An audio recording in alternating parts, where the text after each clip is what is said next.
Let's go back to our top story now, and the Prime Minister Tony Abbott will very shortly deliver his first report card to Parliament on closing the gap. But for the first time there'll be an informal joint sitting for the speech following a push by a Labor senator who's worried the Parliament's interest in Indigenous disadvantage is waning. Our political reporter Latika Burke spoke to Senator Deborah O'Neill to find out more. Senator O'Neill, thanks for joining us on ABC News Breakfast. It's a pleasure to be here with you. Can you tell me firstly, why have you become concerned about not just closing the gap, but the coverage and interest in the Closing the Gap reports?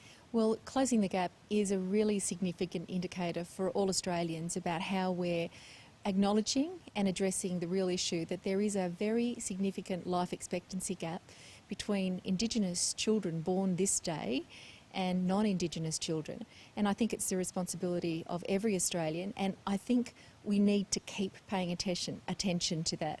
So one of the concerns that I have is in the 3 years that I was the member for Robertson, I watched fewer and fewer people attending the reports from the Prime Minister and the Leader of the Opposition.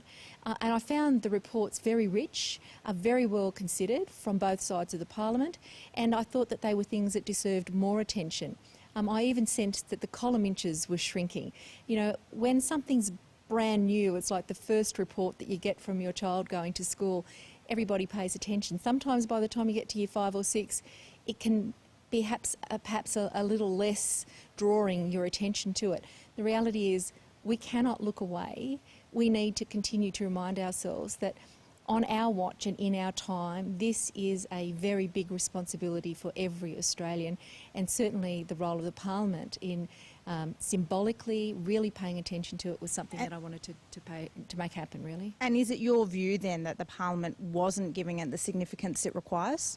I think that the reports themselves were always fulsome. It was about how the symbolic power of the Parliament could actually reinvigorate and enhance that and make it something that is a very significant annual event where it's the Parliament that reports to the First Peoples on what we collectively as a nation are doing to address this incredible imbalance in life outcomes. So what have you done to change that?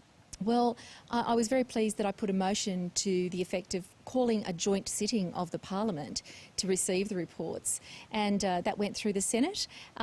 It was received somewhat tepidly by the opposition at that time, but I think that they might have reconsidered, and I'm pleased that yesterday afternoon a letter arrived from the President, having received it from the Speaker, to say that senators will be invited to sit in the chamber tomorrow to hear that report, and that's the first time that that's happened. So that's one small step in terms of saying, you know, this is important.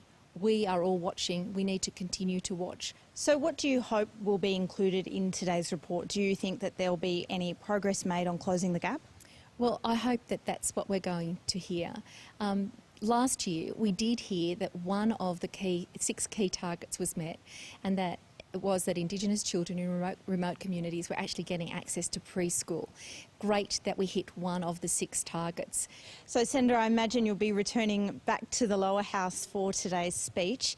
Do you hope that having successfully pressured this informal joint sitting, this will now be a tradition for every Closing the Gap statement from now on? Well, I hope so, and you know, I've already spoken with the Speaker this afternoon, and I'm pleased that this opportunity has arisen. Senator O'Neill, thanks very much for joining us on ABC News Breakfast. Thanks, Latika. It's been a pleasure. And Latika Burke, they're asking the questions of Deborah O'Neill. Let's go.